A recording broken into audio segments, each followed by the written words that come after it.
San Francisco 49ers prepping for the NFL draft as the calendar turns to April. Armstead disrespect, signing offer sheet to a backup tight end, Brock Wright, all that and more. NFL draft strategy coming at you. Locked On 49ers. You are Locked On 49ers, your daily San Francisco 49ers podcast, part of the Locked On Podcast Network, your team every day.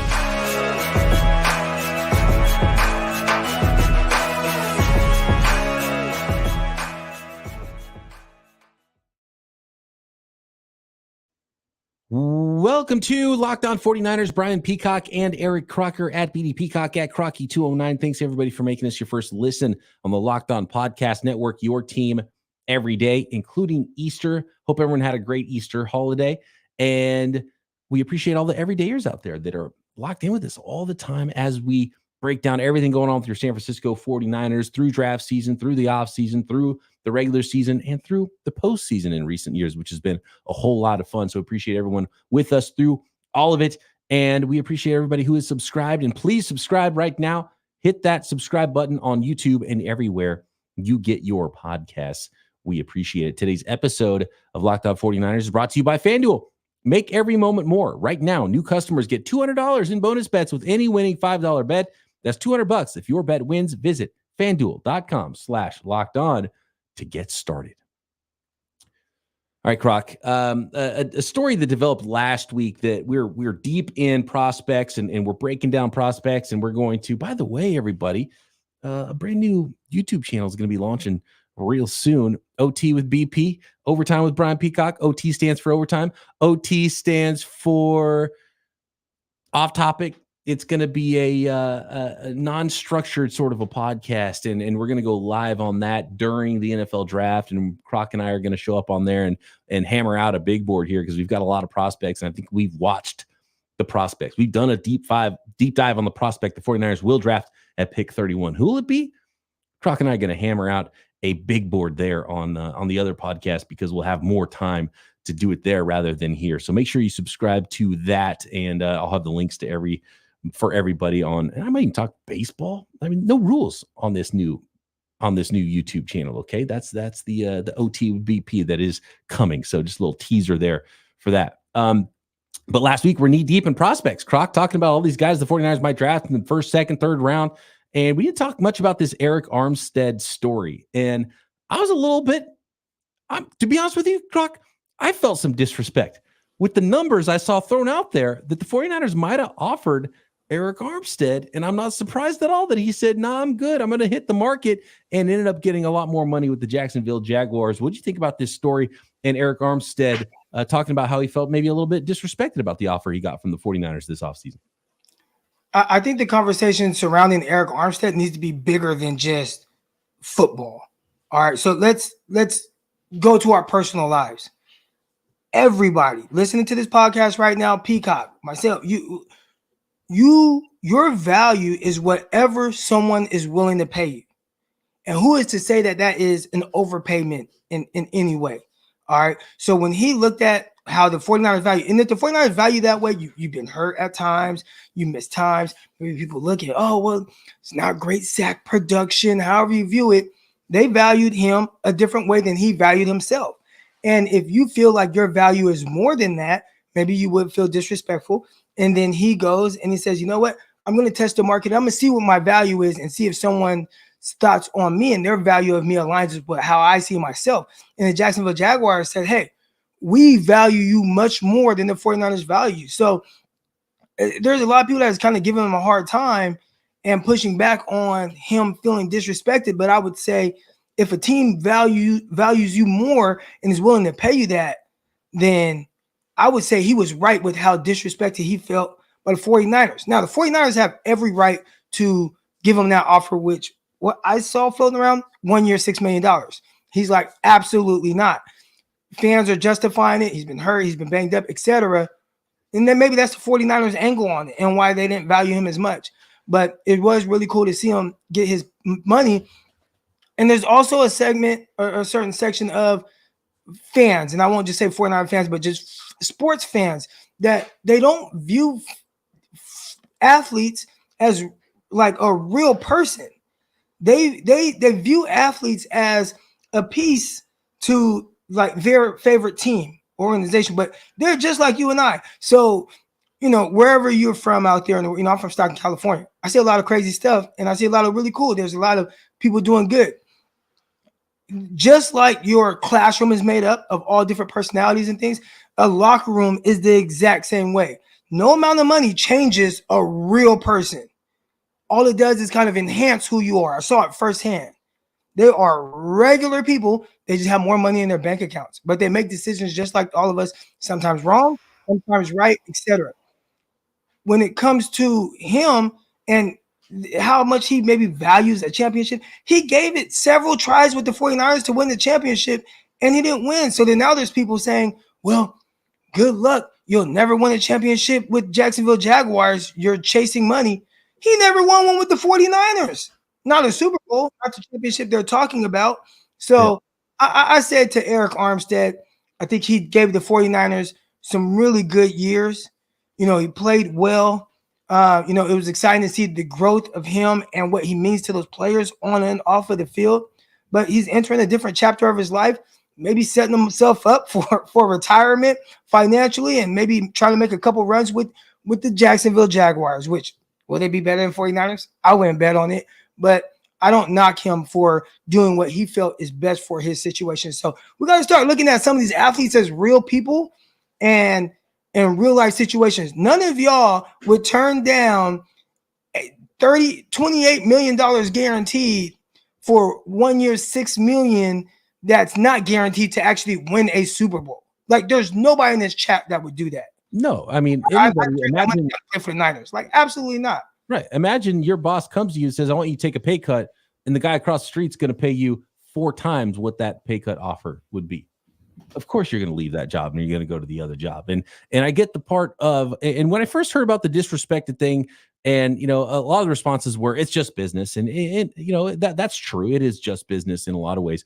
But when I heard the numbers, and I don't know if these numbers are accurate, but the reports were that it was $6 million with incentives to make it $8 million. That's more than the 49ers paid for Yetur Gross-Matos. Like that's an offer that I can't believe was out there. Like, that's an offer you mean that's less than what they paid for Gross-Matos. That's what I'm saying. Yeah, they paid Gross-Matos more than even that. And this is a guy that's done hardly anything in the NFL. It has some potential. He's a nice player. He's a shadow 49er. I liked him pre-draft a lot in 2020. But he didn't develop the way I thought, even though he's got some ability. But if it was 1 year, $6 million, that's an offer you probably shouldn't even extend. That was disrespectful number, I think, for Arik Armstead. What he's done for the franchise, who he is as a player, he can get more than that on the open market. Like, John Lynch shouldn't be surprised that Arik Armstead got more than 1 year, $6 million that could become $8 million on the open market. That's a number that I don't even think you should write down on paper. Like, maybe you have a conversation, you say, hey, look, man, we're going to ask you to play for less than you should play and understand if you don't want to. Maybe that's the conversation, but to actually write that number down and slide it across the table, I think that is disrespectful. And I'm actually shocked, and I hope that those reports are wrong. 1 year, $6 million was not an offer you should make to Arik Armstead. And maybe I like the last part that you said there with how they offered it to him. Maybe they offered him something that they knew he would turn down and said, maybe they were over the situation with him. Like, look, all right, if you pay for this. If you play for this, cool. But most likely you're going to say no. And all right, just go ahead and go somewhere else and get paid what you feel like your value is worth. In the chat, Ian says Kinlaw was paid $7 million by the Jets, right? Are you talking about what kind of player they have been and continue to be, and what I would bet they give their future teams over the next few years? Arik Armstead, I would pay him a lot more money than what we've seen from Javon Kinlaw. So yeah, interesting end to the Arik Armstead, and what he meant to the franchise, the blueprint, what he meant to the locker room, what he meant to the community. Yeah, that's I hope that report is wrong about what the 49ers offered. I hope it was just a little bit less than what he ended up getting with the Jaguars. And look, it is business, and that's okay. It's all business, and I'm fine with players moving on. I'm fine with what the front offices need to do for teams around the NFL. But some offers probably just shouldn't be made, and that would be one if it was 1 year, $6 million. He came out and said it. I mean, it's not even one of those Mike Silver reports where he's like, I'm hearing this and this is what he's reporting. Like, this is Armstead talking into a mic, and I see someone say, is it publicity stunt by these athletes going on the podcast talking about their contracts? The contracts are public knowledge now. So maybe if he's just giving his perspective on what he was offered, so you see the big picture, because I did hear a lot of people out there saying that he was going to make $16 million next year for the 49ers. And clearly he's coming out like that was not the case. If they were willing to pay me 16, I'd be here. Like, that's not what was offered to me. Matter of fact, it was something that was offered to me like less than gross models and these other guys. When I've been a stalwart on his defense for years, and with what he does.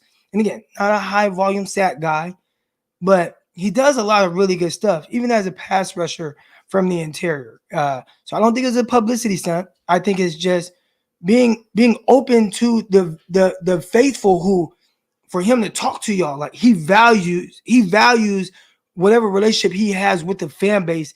And he's like, look, I didn't want to leave, but look what they offered me. So I apologize, faithful, but I had to go. And it felt like it was more of that than trying to like dog out the 49ers.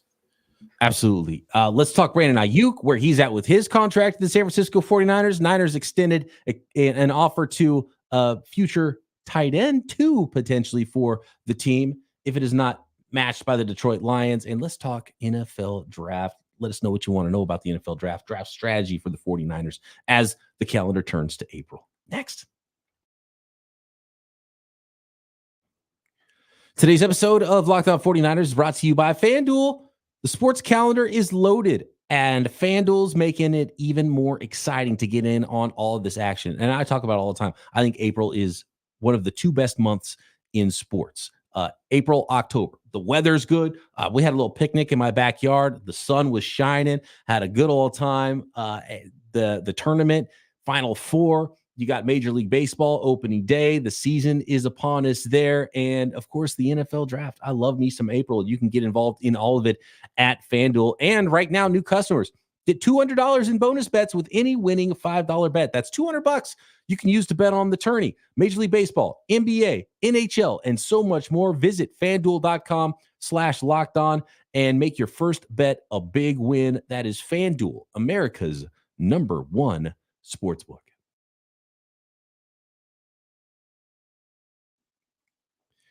So the latest report on Brandon Aiyuk, Croc, is that they are, quote, not close. Do you think, first of all, are you surprised that the 49ers and Brandon Aiyuk are not close? He was on a podcast recently, and they're throwing around numbers like $30 million per year, which, look, that's not going to happen for Brandon Aiyuk by the 49ers or by any team. But, you know, that's just dudes talking and having a good old time, and some guys trying to fluff his ego because he was a guest on their podcast and all that. I don't get the sense, though, from Brandon Aiyuk that this is in a really terrible place necessarily. He just wants to be paid, as players do. The thing that I am not certain about, and look, we've seen the 49ers MO on this, right, Croc? We've seen it with all the contracts they've done. We saw it with Debo. We saw it with Kittle. We saw it with Warner. We saw it with Bosa. This is a deal that's going to happen in the summertime. The question is, what happens between now and summertime? The 49ers listen to offers on draft day for Debo Samuel. Will the 49ers listen to offers is my biggest question with Brandon Aiyuk. And does Brandon Aiyuk want to be back? I get the feeling that this deal could get done. I don't think Brandon Aiyuk is going to show up to training camp without a new deal. Will he play on a fifth-year option? Maybe if they can't hammer something else out, but he will have missed everything up until he has to show up to get a paycheck in week 1, in my opinion, if he doesn't have an extension done by then, which could put him in a weird place like we saw with Nick Bosa starting a little bit slow, and he admittedly said the holdout kind of messed him up as far as getting the season started quickly. So that's not ideal if you're trying to go win a Super Bowl and you want this player to be the player he has been for you starting in week 1. If he holds out the entire offseason, that's not a good situation. So where are you at with Brandon Aiyuk and the 49ers reportedly not close on a deal currently? I think that's something that you expect at this point in contract negotiations. As Peacock knows, I've been house surfing, right? And you're going to look at the number that they put the house on the market for, and then you're going to have your number that you want to come in at. And, you end up trying to kind of meet somewhere in the middle. So I would say, Aiyuk he was on the nightcap with Chad Johnson, Chad Ochocinco, and Shannon Sharp saying, I should be paid this much. And I kind of and we could talk about some of the ways that he compared himself to other receivers and how he's saying they don't really compare to me in a certain way. I thought that was actually kind of an interesting way to look at it. But between that and the 49ers probably coming in $20 million, he's not taking $20 million. Right. So that might be where when they start talking about far away, and it might not even be the per year. It might be even more so the guaranteed amount. And he probably, in this, we've been talking about this conversation. Well, look at your production and over the years, and look at these guys' productions. And you and I talked about even last year where he snuck that in. I don't even think he snuck it in. He kind of shouted it. I was a 1,000-yard receiver on this team while I'm the fourth option. And to me, I heard, what would it look like if I was the number one option? What would it look like if I was featured? And he goes out there and does what he does and still probably feels like he's not a featured part of the offense. And they're going to use that against him because, hey, well, yeah, you got these numbers, but, man, look at Jamar Chase and the production he's had. And look at this guy and look at CeeDee Lamb and look at this. And they're going to try to use those things against him when he's kind of like partly their offense. And he kind of spun it and said, man, they might do numbers or whatever. Man, I played winning football. I played championship football. These guys that y'all talking about and what your wide receiver 1, 2, 3 in the league, whatever. Man, I've been in 3 straight conference championship games and a Super Bowl. I'm playing winning football. I'm doing everything. These guys not doing that because they're not playing that late in the season. I loved hearing them say that. As far as how far apart they are in their numbers right now, I would expect it to start to get closer and they come to a compromise by the time the season is about to start. Yeah, and that's how negotiations go. The Niners aren't going to go to their top number, especially when they know that they're going to try to get him signed before camp at some point. Like their top numbers are going to start showing up to the agent in July, not in March. So, yeah, I'm not too worried about the Aiyuk situation. If it was really contentious, the 49ers were willing to listen to offers, and those offers were out there, then maybe we could talk about something. Maybe if Brandon Aiyuk didn't want to be around, but I still think the plan is you extend Brandon Aiyuk, and then we talk about Deebo Samuel next offseason. I still think that it's the most logical plan. It's the best short and long-term plan. And you can still have Aiyuk and Deebo together for a little while longer while you're not paying them both big money at the same time. And so that's still my plan for the San Francisco 49ers. And it's really, and this bears repeating, it's hard for fans. It's hard for players even. Like I would advise fans, I would advise players, don't get involved in this. Don't talk about it. Don't read about it. Let the agent, let the team hammer out a contract, right? Because I think a lot of times the players they can't handle it. They don't want to hear bad things. They don't want to hear low numbers for what they want to get. I think for fans, they definitely can't handle it. The media is going to jump on any kind of report they can get either way. And so the best way to negotiate a contract is for the team and the agent to hammer it out in private, and you let us know when it's done. I think that's the way. So I think that's the way John Lynch would like to do things too. So we'll see if it happens that way. Things got a little public in some cases and stayed pretty private with other agents and other teams. Wide receivers and wide receiver agents tend to go a little bit rogue compared to the other positions for whatever reason, Croc. I don't know what it is about these wide receivers, but those negotiations always get a little bit weirder. What do you think about Brock Wright, the tight end from the Detroit Lions? A good blocking tight end. The 49ers tendered him an offer as a restricted free agent, which was similar to what Charlie Warner got with the Atlanta Falcons. I think Brock Wright's a better player. He's equally as good of a blocker, maybe even a better blocker, and definitely a better receiver. And now, Wednesday, I think, is the 5th day that the Detroit Lions have to match this contract offer for the presumably second tight end on the depth chart for the 49ers if Brock Wright ends up signing with the 49ers. Have you crunched the Brock Wright tape yet, Croc? I have not crunched the Brock Wright tape, but I have kind of looked into some things and saw some things. I mean, this was a big prospect coming out of high school.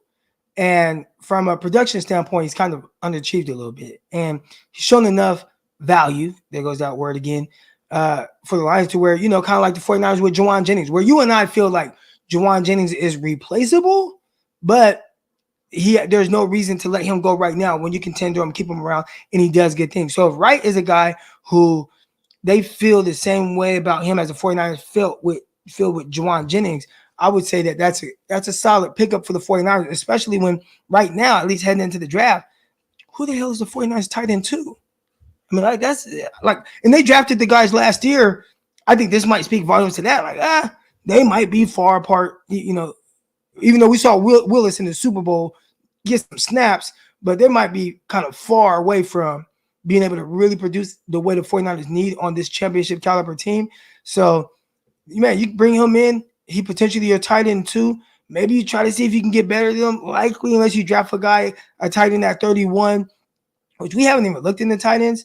But if the 49ers drafted a tight end at 31, I think that would be surprising, but not surprising because you're like, well, yeah, you only got Kittle. He is only getting older. And, I think they're telling us that that's a huge need and that they're not ready to give that tight end 2 job to one of the rookies they drafted last year in Cam Latu and Braden Willis, and that those guys would probably be battling out for tight end 3.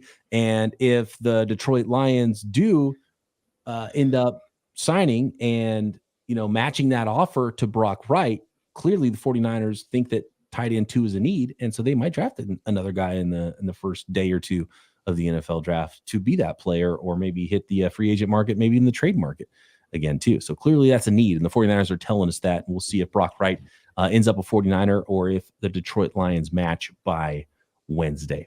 Next, Croc, let's get in the chat. Let's talk San Francisco 49ers draft. Got a lot of good questions here. What's up with this team? What are they going to do at pick 31 next? The next segment of Locked On 49ers is sponsored by BetterHelp Online Therapy. So many of us spend so much of our lives wishing we had more time. The question becomes, time for what? If time was unlimited, how would you use it? The best way to squeeze that special thing into your schedule is to know what's important, first of all, what that thing is, and then make it a priority. Therapy can help you find what matters to you so you can do more of it. If you're thinking of starting therapy, give BetterHelp a try. It's entirely online, designed to be convenient, flexible, and suited to your schedule. Just fill out a brief questionnaire and get matched to a licensed therapist and switch therapists at any time for no additional charge. Learn to make time for what makes you happy with BetterHelp. Visit BetterHelp.com/lockedon today and get 10% off your first month. That's BetterHelp, HELP.com/lockedon.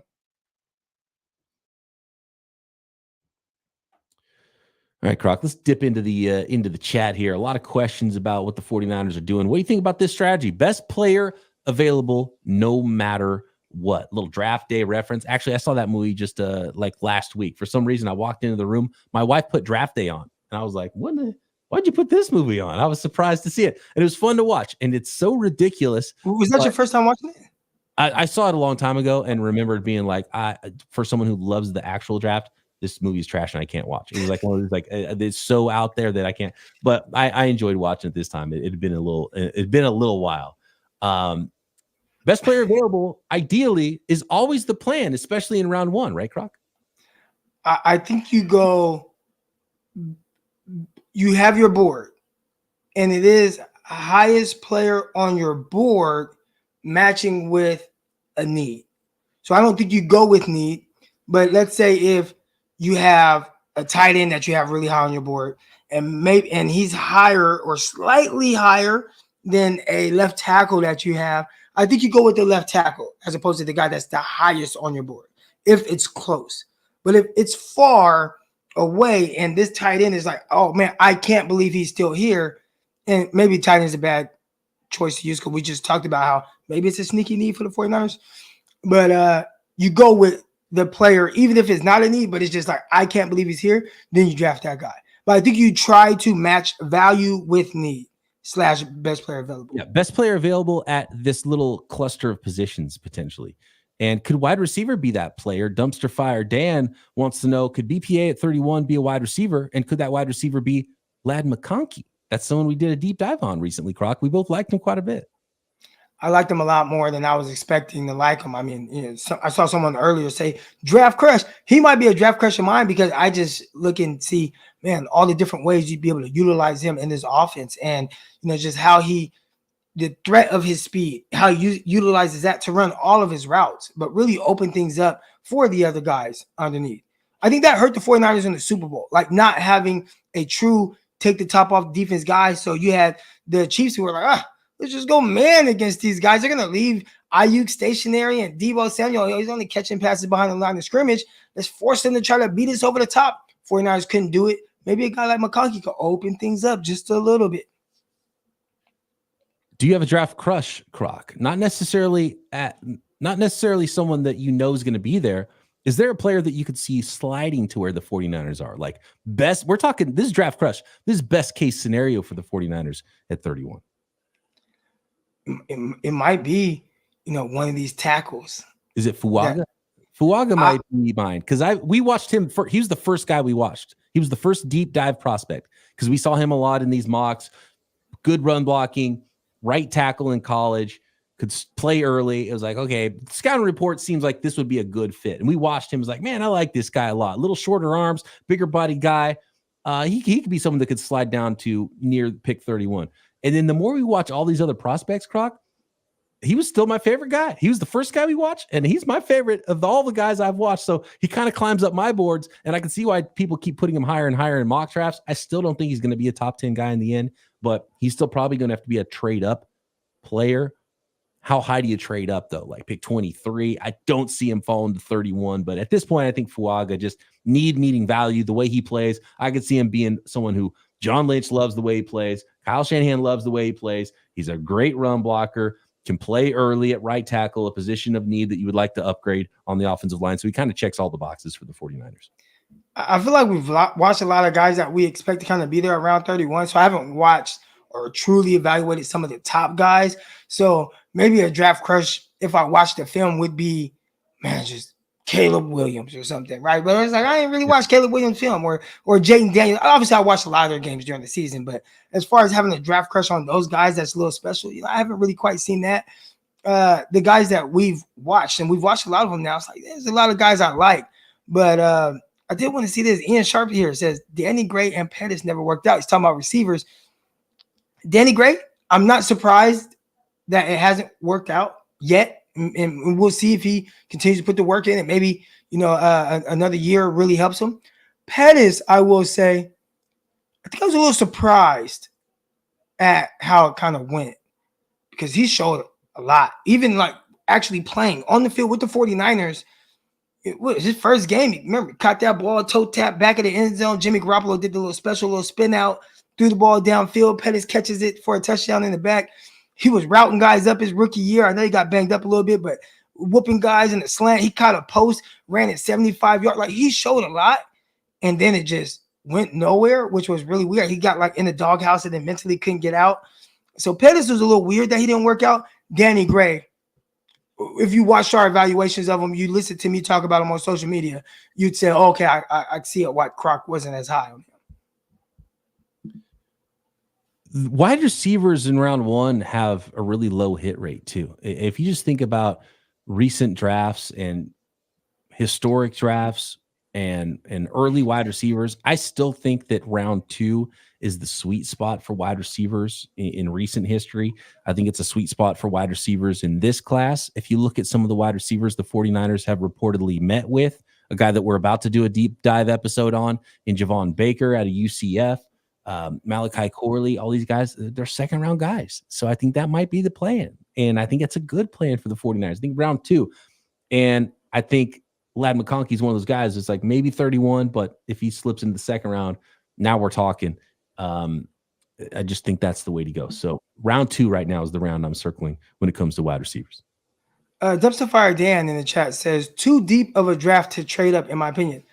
You know what, Dan? The interesting thing with the draft, what we feel is like a deep draft, or maybe we see a lot of players and we just kind of rank them. 49ers could have a completely different order. So we could say, oh, it's a deep receiver class, or it's a deep quarterback class, whatever. But if they don't like a lot of these guys and they see the guy that fits what they do, then maybe it's not as deep of a class as you think. So we can look and see, there's a lot of talented receivers. But if they say, this guy doesn't block, this guy doesn't run this, we like this, I haven't seen this guy do this, and I identify the one guy that does a lot of the things that they want their receiver to do, all of a sudden, what looks like a deep class of a position really shrinks, because now you've limited yourself to liking this guy, and then that's when you could see a potential trade up. Maybe that's what it was with Dante Pettis, right? Remember, they traded up for Pettis. Maybe they said, well, Pettis does this, this, and this, and he's a returner, and he does these things, and I'm not quite seeing it from Cortland Sutton, or I'm trying to think of another receiver in that class that went second round, but maybe he did something different. It's like, we got to trade up because he's the only guy that does the things that we kind of identify we want to see in our receivers. That can make a class start to shrink drastically on your board. Cluster busters, Croc. And I think that's something that we're going to have to hammer out when we look at this big board on OT with BP. By the way, I get some questions. Is OT with BP mean the shadow draft is back? What do you think, Croc? Should we try to pull off a shadow draft, and we utilize the power of an assistant GM now for me here? And look, I mean, I don't want to make you a subordinate, Croc. But if I'm John Lynch and you're Adam Peters, are you going to be okay with that? Are you going to be disrespected? Are you going to want to go somewhere else for more money and a better title? Do we need to be co-GMs? Am I GM, your assistant GM? How's this going to work? Can we pull off a shadow draft and bring it back this year? Look, Peacock, early on this show, I talked about value and what your value is to someone and people. You valued me coming on this show, and you threw out a number. I was like, let's rock, right? Right. I feel like you value me as an assistant GM. So if I'm, Adam Peters to you being John Lynch, man, let's rock. Because I think Lynch values Peters, and I think you value me. So I like that. And that just means you'll be a future GM later anyway, after we build a Super Bowl roster together. Yeah. How about this one? Oh, by the way, Peacock, what are you sipping on? This is from Nabi. This is dandelion tea, is something I've heard is good for you. And I got this dandelion tea with some spice. It's got like black pepper in it. I'm kind of feeling it. So that's what I'm drinking right now. And Zeke also says, OT with BP, can we talk about craft beers on there? We could probably more likely talk about cocktails, maybe a cocktail of the day.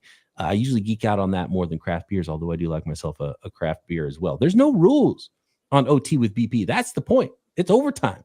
Like, there's no time limit. There's no rules. We could talk about anything. So I don't think people know the rules we have with Locked On. Yeah, I mean, this is a daily podcast. We're in under time constraints that we're about to go over. So, Croc, let's finish this. One last question here. It's a good one, and I highlighted it. I want to get to it. What's your worst case scenario for the 49ers in round one? Pulling a Sebastian Janikowski and drafting the kicker. I'm pretty sure the Niners aren't going to draft a kicker, but a huge bust of a player, right? Is there a player you've watched that you've seen out there that's been mocked to the 49ers at the end of round one, or just like a player or a position or an idea that you think the 49ers could really screw this thing up at pick 31? This is going to be a like people tweet out, unpopular opinion. I have not been as high on Chop Robinson. I'm not as high on him as the consensus. So that just might be an Eric Crocker issue. Darius Robinson, on the other hand, that might be one of your draft crushes. I think that might be a draft crush of mine. I was pleasantly surprised by Darius Robinson. I do like Chop though as well. I'd be happy with either Robinson at 31. I think I'd take Darius. I just watching him just be a man in the trenches. Yep. I don't know. There's something about that. I told y'all, man. Tim McDonald, former 49ers defensive back. He was my DB coach when I was with the Jets. And we'd be watching film, and I'd see it, we'd see a safety on the Jets or somebody come down here and just boom, lay somebody out. He said, oh man, that gave me a hard on. And I always thought that was really weird, him saying that. Like, what you talking about, coach? But when you see somebody like chopping, manhandling two guys, I'm like, I think I understand where Tim McDonald was coming from. All right. Lots of good questions we're not going to be able to get to in the chat. Croc is looking swole. He's wearing the hoodie, so we can't tell how good that hard 75, those workouts have been going for him. We appreciate all of the listeners out there, all the everydayers, And check out OT with BP. It will be coming soon to a YouTube near you. And of course, Croc and I here with you every day on the Locked On 49ers. Back tomorrow. Talk to you then.